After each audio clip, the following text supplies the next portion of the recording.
I'm not mad. I'm just disappointed. Let's talk about it.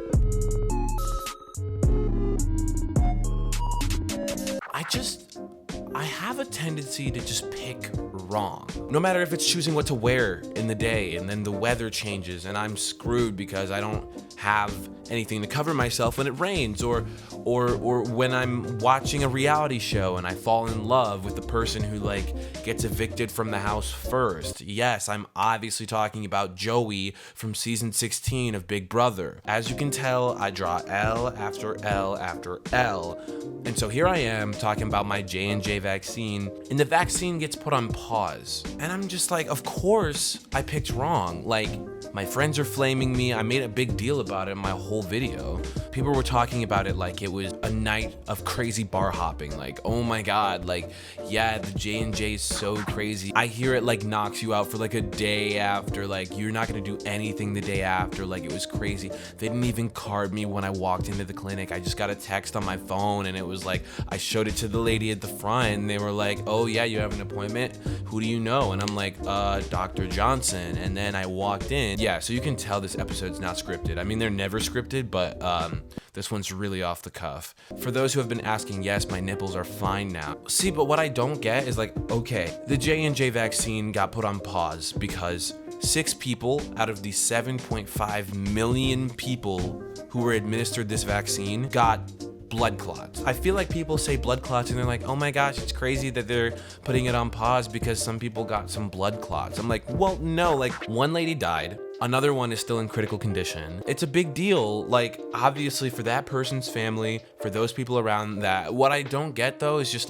what is it about this specific situation that warrants you to pause the production of a vaccine from a pandemic that ended the economy and our society for a year, going on a year and a half now, because 6 people got blood clots? Where is the logic in this decision? I don't get it. We hear about things all the time that have much more adverse effects for things that are way more common. I've seen people making parallels to the blood clots that some women face when they are on oral birth control. And that happens a lot more frequently. And people are talking well, if we still are taking birth control, then why are we caring about the vaccine? I would like to push back on that and maybe think about it another way. How are we so comfortable with much lower percentages of efficacy across the board for things that we use way more frequently? Do you ever think about that? What bothers me about the fact that they recalled the vaccine is not, no, they didn't recall it, they don't want it back. What bothers me about the fact that they paused the vaccine distribution is I think that in an ideal society, something 6 people out of 7.5 million would be a red flag, and that's awesome. But this is America, and there are things that just don't work all the time. And so what I'm saying is, it's not that ideally 6 people out of 7.5 million is a big deal. It is a big deal, but not in context. For America, that is huge. To have something that works so frequently. I'm making kind of light of this situation, but it reminds me of last week I had the privilege to be a part of a reading of a play called The Exonerated, people that were wrongfully convicted of crimes that they didn't commit. It is more common for someone to be wrongfully convicted and sentenced to death. The mission of the show was to understand how the death penalty is so flawed. And most people know this, but there is surprising pushback because of people fighting in the name of justice when it is not remotely accurate enough to ever sentence someone to their death for the way that we are able to come to conclusions. I watched this crazy YouTube video about, I will find it and link it, the way that we just make up memories.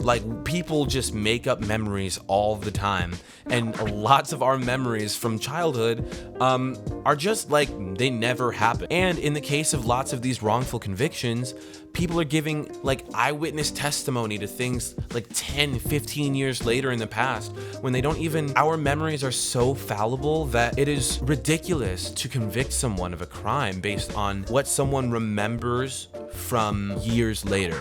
People can be presented with information like that makes them believe that they've done stuff that they've not even done. I don't even want to get into that. You should watch this video if you're interested in what I'm saying, because it was super interesting. But anyway, the point I'm trying to make, see, this is what happens when I go off the outline. I don't know what I'm talking about. Tangent. I think that although we're trying to get to the point where it makes a lot of sense to discontinue a vaccine for 6 people out of 7.5 million, I think in the grand scheme of this pandemic, we're gonna be okay with those odds. It obviously sucks that we even have to be in a situation like this, but this is where we are, and I just wish it was a little different. This was a strange video. Am I going to post it?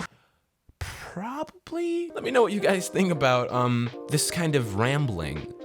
This is just what's been on my mind today, and I was like, I'm gonna make a video, and so here I am making a video. Hope you enjoyed this video. If you liked it, I mean, I guess subscribe. I mean, I guess if you really like the video, more's on the way next week. Enjoy the rest of your weeks, and I'll see you in the next one. Bye.